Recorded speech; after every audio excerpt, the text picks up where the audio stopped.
this new social media trend where medical professionals from all different fields are giving us the inside scoop and telling us the top 5 things that they recommend for their patients. I love this. Dr. Laura Saunders from the Institute of Living is here to share her top 5 recommendations as a child psychologist. Happy Wednesday, Dr. Laura. For us parents. Hi, Hello, Dr. friends, Laura. and happy Wednesday. How are you? I am, well, I'm a little done with the gray days and rain, but tomorrow. hoping for better days ahead. The sun will come out tomorrow. Yes. It's true that we get gloomy on gray days, right? That's a psychological thing. Yes, it is. Okay. All right, so we're talking about 5 tips here, 5 things that you would recommend parents Right. do if you just had a moment to sit down and tell us the 5. The first one I love, it's a good reminder for all of us in the world of Instagram and Pinterest that you just need to be a good enough parent and it's okay to make mistakes. It's okay to make mistakes. So, yes, I come up with the top 5 things. And this was really hard for me to pare down to top 5 things that I recommend to parents as a child and adolescent psychologist, right? We've all seen this trend on social media. I actually saw one yesterday. It was the top 5 things that a colorectal surgeon didn't want you to do. That was a very interesting one. Oh. So this is number 1. You actually just need to be a good enough parent. And that's like the psychological concept. It's called the good enough parent. It's okay to make mistakes. It's okay to apologize. It's okay to admit when you were wrong.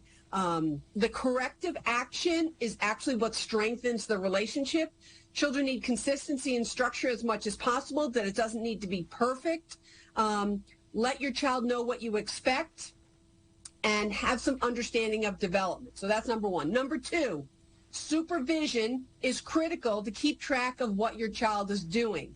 And the corollary to that is privacy is not a right and trust is to be earned. I actually saw a meme last night from a teenage parent that said, my guideline is just don't do stupid things, right?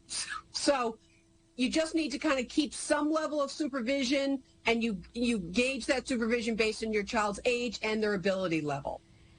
So what I want to dive in here for a second, before you go to number 3. Privacy is not earned. It is a right, it has to be earned with trust. So, teens will tell you, you're not allowed to look at my phone. You're not allowed to look in my room. You're not allowed. Yes, I am. So, but I know you want us to not, I don't know. What do you say to that?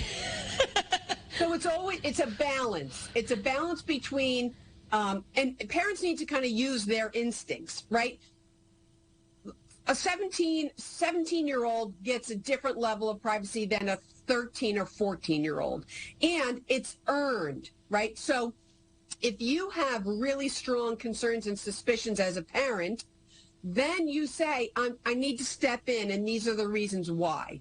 If you generally, it seems like things are going well, and remember, you look at the spheres of a child's life and you look at their ability to function. Are they doing okay in school? Does it seem like they're doing okay with friends or in their after-school activities?